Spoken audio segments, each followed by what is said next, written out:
Blum. Oui, madame, allez-y. Allez-y, allez-y. Merci, monsieur le président. Merci, monsieur le vice-président.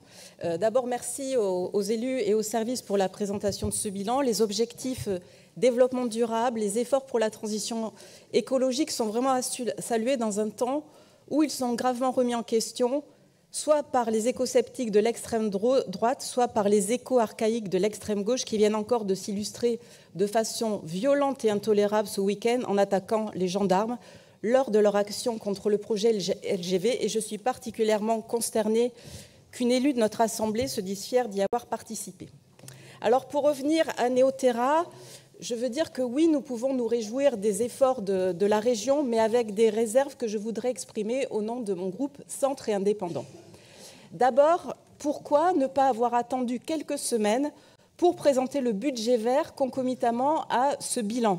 Nous aurions pu percevoir les efforts réels, connaître les fléchages et surtout savoir quelle réelle stratégie de décarbonation avions-nous en Nouvelle-Aquitaine. Vous nous dites que nous avons 1 milliard de fléchage budgétaire et que cela représente 38% du budget. Donc je pense que ça aurait mérité que nous confrontions les chiffres pour comprendre les stratégies. Dans la droite ligne de ces priorités budgétaires, comme je disais, il y a le grand plan, la stratégie. Quel champion de la décarbonation voulons-nous être? On sait que le Nord a ses gigabatteries, l'Occitanie se lance à plein dans l'hydrogène.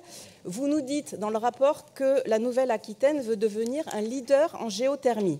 Je m'en félicite parce que mon département, les Pyrénées-Atlantiques, est particulièrement en pointe sur ce sujet.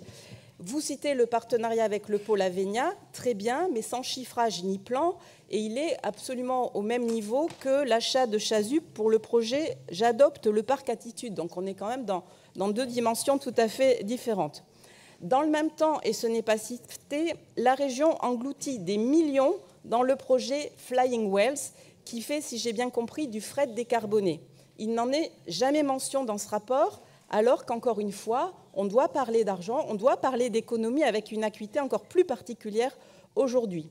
Autre projet non cité, la Pau-Canfranc, partiellement diesel, je crois, dont le budget est estimé à 450 millions d'euros, quand on veut parler d'économie aussi, je le cite, pour un potentiel passager qui n'est pas affirmé. Je crois qu'actuellement, il y a 27 passagers par jour entre Pau, Oloron et Bedouce, et qu'on ne connaît pas réellement les débouchés en matière de fret, puisque là, il y aurait un intérêt en termes de décarbonation.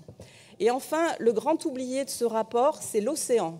Rien dans le rapport sur le formidable potentiel énergétique des vagues pour le développement des énergies hydroliennes, par exemple, comme il s'en crée à La Hague actuellement. Et rien non plus sur la décarbonation des transports maritimes. Nous continuons à tourner le dos à un de nos atouts majeurs qu'est l'océan Atlantique.